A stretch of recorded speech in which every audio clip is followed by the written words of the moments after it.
relationship with Netanyahu's? It's good, but we have to keep him a little bit sane. Are you going to be able to control Israel from attacking Lebanon? Yeah, Eh, I will be. I mean, How? I wonder. They have a lot of respect for me, and they do as I say. Good day, this is Dimitri Lascaris coming to you from Kalamata, Greece on June 20th, 2026 for Reason to Resist. Today, the Iranian military reached the limit of its patience and closed the Strait of Hormuz again. The reason, of course, is that Israel is not only violating the latest of 4 ceasefires in Lebanon, it is also escalating its carnage. Donald Trump says that Israel does as he commands. I find that to be entirely believable, actually, because he holds all the cards in that relationship. Well, he has no right to complain then if Iran holds his regime responsible for Israel's ongoing savagery in Lebanon. Now, before I get into the details of what has transpired in this dramatic day, please remember to like and share this video if you find it to be informative, and please do become a subscriber of Reason to Resist if you aren't already one, and help us to expand the reach of our unapologetic resistance journalism. So with that, let's get into it. Today, Israel went wild in Lebanon, exactly what J.D. Vance in a press conference held 2 days ago said it was not supposed to do. Israel claimed that its massacres resulted from Hezbollah's attacks on its genocide forces, but those forces are in Lebanon, not in Israel, and they are trying to advance deeper into Lebanese territory during a ceasefire. Their main target appears to be the al-Taher hill overlooking Nabatea. And by the way, I was there with my comrades Rami Yahya and Laith Marouf about 10 days ago, and we witnessed the relentless bombardment of the city from a hospital on the city's edge. Here, an ex-user by the name of Arya Yadigar explains, and there's plenty of reporting out there to corroborate this, that at the heart of the al-Taher hill overlooking Nabatea, there is a 1-kilometer tunnel containing a command center and warehouses of strategic weapons. Since the start of the ceasefire, Israel has made several night attempts to occupy the space, none of which has succeeded. And Arya has helpfully provided maps, which I can't confirm to be accurate, but based on Israel's unyielding determination to achieve a control of this hill, no matter what the cost to its military personnel, or as I like to refer to them, terrorists, one can safely infer that this is a hill of strategic importance. Now, no reasonable person would expect the Lebanese resistance to allow the Israeli terrorists to waltz onto a hill of strategic importance. The MOU, the Memorandum of Understanding, in fact calls for a halt to all military operations. That is the word or the phrase that the MOU uses. And it is, of course, obvious that sending armored columns towards a strategic hill for the purpose of eliminating the command and control center and the weapon stocks buried deep beneath that hill, that constitutes a military operation. So Hezbollah is responding to Israel's ceasefire violations, as it has every right to do, and is not initiating ceasefire violations on its own. And here is Hezbollah's statement on this particular issue. It wrote today that in light of the allegations and falsehoods that the Israeli enemy continues to promote regarding claims that Hezbollah has violated the ceasefire violation, in an attempt to justify its ongoing aggression against Lebanon and the massacres it is committing against civilians, Hezbollah's media relations office affirms that these allegations are completely baseless and fall within the framework of the enemy's continuous efforts to mislead public opinion, as well as its clear and exposed attempt to sabotage the agreement between the Islamic Republic of Iran and the United States of America. By the way, it is being widely reported that U.S. intelligence officials have told the Trump regime that Israel is going to try to sabotage the agreement. You don't have to be an intelligence agent to know that. I would be prepared to offer that advice to the U.S. government for free, as would, I'm sure, many other capable people in the alternative media, including a number who are military experts and intelligence experts. For example, Larry Johnson, Ray McGovern. But For some reason, the media thinks it's newsworthy that the intelligence officials of the United States are telling something to Trump that is obvious to the whole damn world. In any case, Hezbollah goes on and says the number of documented Israeli violations and breaches since dawn on Friday has exceeded 300 incidents of aggression. And there's plenty of video evidence and photographic evidence to back this up, by the way. The country is being bombarded relentlessly, particularly in the south and in the Bekaa Valley to the east. And these bombardments, as Hezbollah points out, have been carried out with the full panoply of destructive weapons at Israel's disposal: warplanes, drones, artillery, shelling of various calibers, and the firing of phosphorus munitions, a war crime against more than 25 towns and villages, including the city of Nabatea. And by the way, when I was in Nabatea last week, I spoke to the head of civil defense of Nabatea, and he said that the Israelis in and around Nabatea were making daily use, relentlessly employing white phosphorus.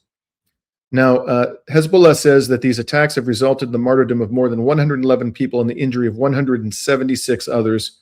Preliminary information also indicates that the enemy has used cluster munitions prohibited under international law. The number of violations and attacks since this morning alone, so today, June 20th, has reached no fewer than 180 incidents, resulting in more than 28 martyrs, 28 people killed in one day, including 3 Lebanese army martyrs and 35 wounded. The Lebanese army is doing nothing to resist Israel's advances into Lebanon and its carnage all over the country. It is Hezbollah that is doing that, and yet the Israelis are killing Lebanese army soldiers nonetheless. Then Hezbollah states it is firmly established that this deceitful and treacherous enemy has never adhered to the provisions of ceasefire agreements, not on 27/11/2024, nor on 8/04/2026, nor following the announcement of the Memorandum of Understanding between Iran and the United States on 14/06/2026, nor even yesterday. That's right, Israel has violated no less than 4 ceasefire agreements relating to Lebanon just in the past week. Okay, there are 4 of them that it's currently violating at the same time. It's probably the only state in human history to have violated 4 ceasefire agreements covering one country at the same time. These facts, says Hezbollah, evident to all observers, clearly demonstrate which party is violating the ceasefire agreement and undermining the existing understandings.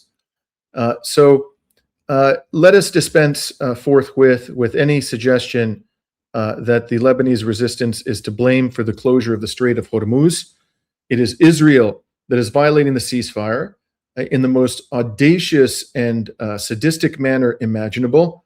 And it is Trump who refuses to use his control over Israel to put a stop to this savagery. And I'm going to come back to why he's doing that, why he has not stopped them at the end of this video. Now, the Israeli leaders are obviously enraged because their genocide forces have suffered huge casualties in their relentless attempts to capture this strategically important hill. Just yesterday, for example, and this is one of many reports of Israeli casualties, it was revealed by Israeli media that 4 Israeli terrorists in an Israeli tank were killed when it was hit with an anti-tank weapon of some kind by the Lebanese resistance. According to Israeli media, this ignited a ferocious fire. Apparently, they were burned alive, although I don't know whether the blast killed them before the fire erupted. But in any case, one of them was a battalion commander. And there were many others who this is admitted by the Israeli military, who were injured, some grievously. And then just today, there was another report of substantial casualties. There was 1 soldier killed, a sergeant first class, and 13 injured last night during the resistance's attacks in southern Lebanon. This is a Times of Israel report, and they themselves are confirming that these attacks are happening not on Israeli territory, but on Lebanese territory, where this aggressor is currently situated and trying to advance during a ceasefire. So, of course, we all know from the horrors of Israel's wars that every time the Israelis suffer huge casualties, they lash out in rage at the resistance forces who inflicted those casualties on their military. By the way, the number of civilians killed inside Israel is apparently about 3. This is coming from the Israeli military. So I'm going to come back to the Lebanese death toll in a moment. But this is what they do. They inflict a severe punishment on the civilian population when they failed militarily, and they even have a name for this, and the name is the Dahya Doctrine. The doctrine takes its name from the southern Lebanese, southern Beirut suburb of Dahya, which is constantly being referred to by the corporate media in the West and Western governments as a Hezbollah stronghold, as though that justifies the murder of children and women and non-military men who reside in Dahya. And the vast majority of the people there are not serving in any kind of a military or paramilitary capacity, of course. So the death toll in Lebanon has now, this is since, I believe, the 2nd of March, when Hezbollah entered the war on the side of Iran, or re-entered the war after doing nothing in response to about 16 months of ceasefire violations by Israel, starting all the way back in November 2024. They finally had enough too, and they came into the war. And since then, the number of dead in Lebanon exceeds 4,000 persons. 4,000. The wounded are in excess of 12,000. They are clearly trying to turn South Lebanon into Gaza. And in fact, that satanic lunatic Ben-Gvir said within the past day or so, after the 4 terrorists in the Israeli tank were burned alive, that all of Lebanon must burn. So they're simply giving effect to what the Israeli National Security Minister is calling for publicly, which is genocide. Now, it's not just in Lebanon that Israel has gone mad. It is also, of course, in Palestine, and particularly Gaza, where Israel is escalating its crimes against the civilian population. So it's also taking its fury out on the journalists of Gaza. They murdered another one today. This is an Al Jazeera cameraman by the name of Ahmed Washa. He was murdered today by the Israelis in a strike on Al Burej camp in central Gaza. And Al Jazeera, in its statement, reveals that Ahmed Washa's brother was murdered by the Israelis several months ago. The number of journalists whom Israel has exterminated in the past 2.5 to 3 years since this genocidal rampage began is now approaching 300, according to independent sources. So, and this, of course, doesn't include all the civilians who have been killed during the so-called ceasefire in Gaza, which went into effect in October 2025. The number of Palestinians killed in Gaza since then now exceeds 1,000. Hundreds of them are children, hundreds more are women. And this, of course, doesn't include the Palestinians who have been murdered by Israeli soldiers and settlers in the occupied West Bank. Predictably, the exasperated Iranian military, therefore, closed the Strait of Hormuz today. And here you see the statement of the spokesperson of Khatam al-Anbiya, the central headquarters of the Iranian Revolutionary Guard Corps. He stated, this is the translation from Fotros Resistance, a Telegram channel. In view of America's blatant breach of promise and breach of contract regarding the failure to implement paragraph 1 of the Memorandum of Understanding to End the War, and in response to the continuous violations of the ceasefire by the Zionist regime in southern Lebanon, and the merciless killing and displacement of hundreds of thousands of the oppressed people of this land, and failure of the Israeli occupation forces to withdraw from southern Lebanon, we announced that the Strait of Hormuz is closed to all vessels. It is noted that this first step is a response to the enemy's breach of promise, and if the aggression continues, further steps will be planned and taken to force the enemy to fulfill its obligations. Notably, the closure of the Strait of Hormuz, or I should say reclosure, comes less than 2 days after Iran's supreme leader issued a statement in which he revealed to the world for the first time that he had reservations about the Memorandum of Understanding and authorized it to be signed only because Iran's president, Mahmoud Pezeshkian, assumed full responsibility for it.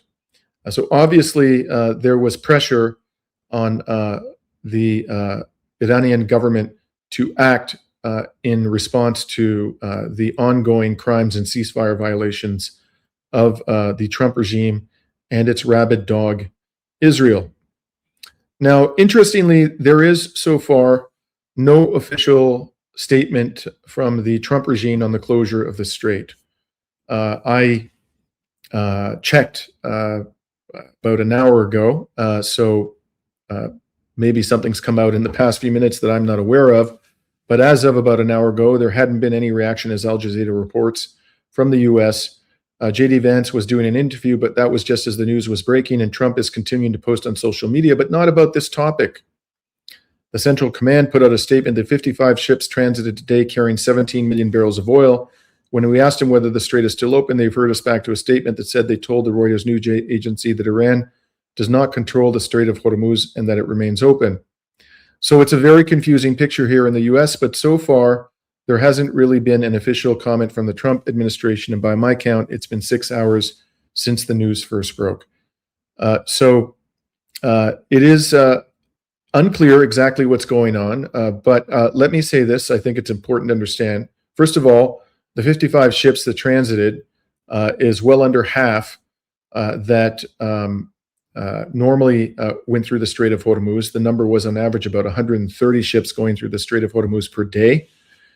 So this is a long way away from the restoration of traffic. I also would imagine, although I can't confirm this, that at least several of those ships were Iranian ships, and presumably they would be transporting oil to export destinations, generating much needed revenue for Iran, also increasing the storage capacity for Iran's oil facilities. That they don't want to hit the limit of their storage capacity because, as oil experts have explained repeatedly, that would mean they'd have to shut down some wells, and reopening them can be costly and difficult, and the closure can cause significant and lasting damage to the wells. So those 55 ships would include ships whose passage through the strait would be a significant benefit to Iran. But I think the major point to make here is that even if they haven't completely put a stop, at least as of the time this report was issued by Al Jazeera, to vessels going through the Strait of Hormuz, the mere fact that Iran is saying that the strait is closed is going to cause a lot of shipping companies to reevaluate whether they want to send their ships through the strait. The Iranians have proven time and again that if they want to close the Strait of Hormuz, they can, and that they are fully capable of doing significant damage to any vessel that tries to go through it without the permission of the Iranian military.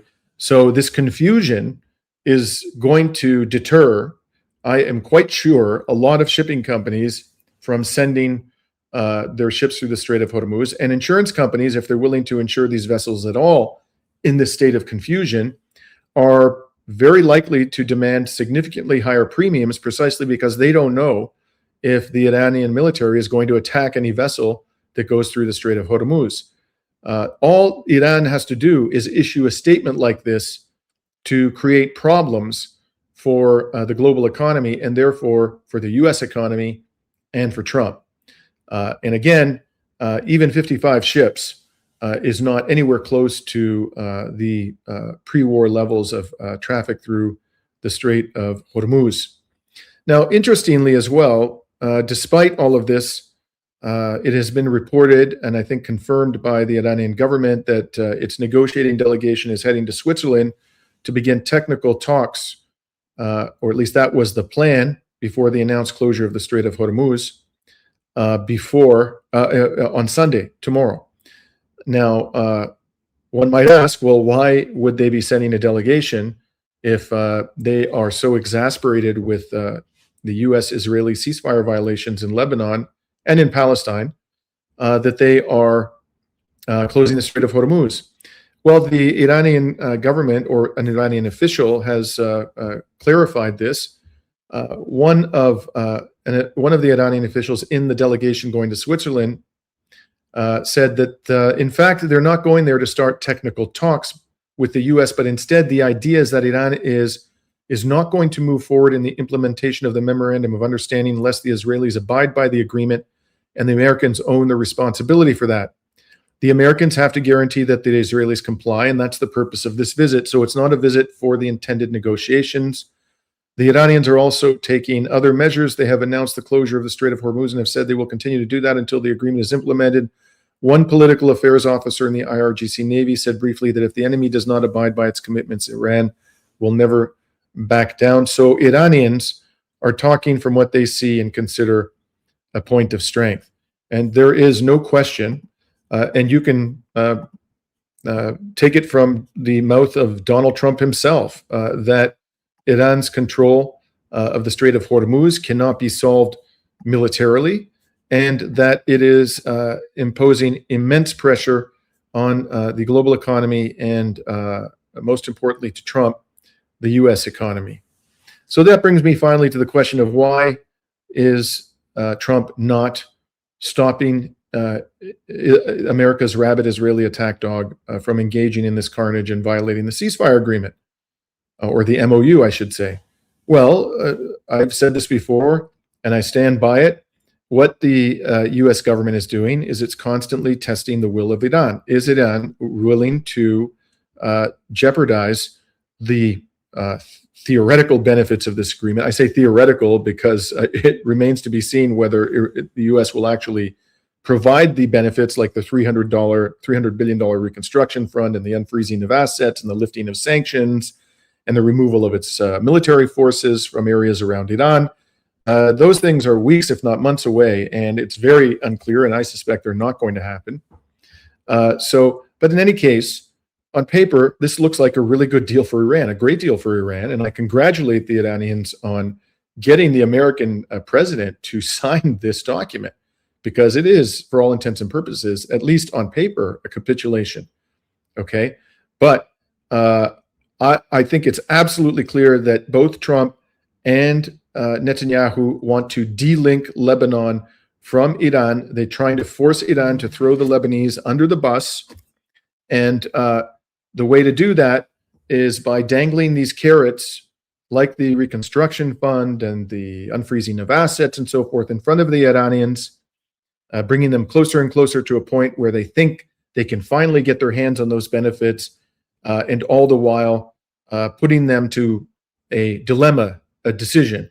Are we going to sacrifice those potential benefits, which are so important to the well-being of this country, in order to defend the sovereignty and the lives of the Lebanese people? They just keep trying to put them to that choice, testing the resolve of the Iranians. And so far, the Iranians have passed every single test. And by closing the Strait of Hormuz today, or simply by declaring it to be closed, they have again passed the test of resolve that the United States and Israel are putting them to. Iran, I've said many times, Donald Trump, as he himself acknowledged, has the power to stop this, and he's choosing not to. And it ain't because he fears Miriam Adelson. I mean, please don't buy into that line of thinking. I know a lot of people think that the Israel lobby is controlling this, but Donald Trump is not going to be running for the presidency again. He doesn't need Miriam Adelson's money. He doesn't need the money, the campaign funding of other Zionists.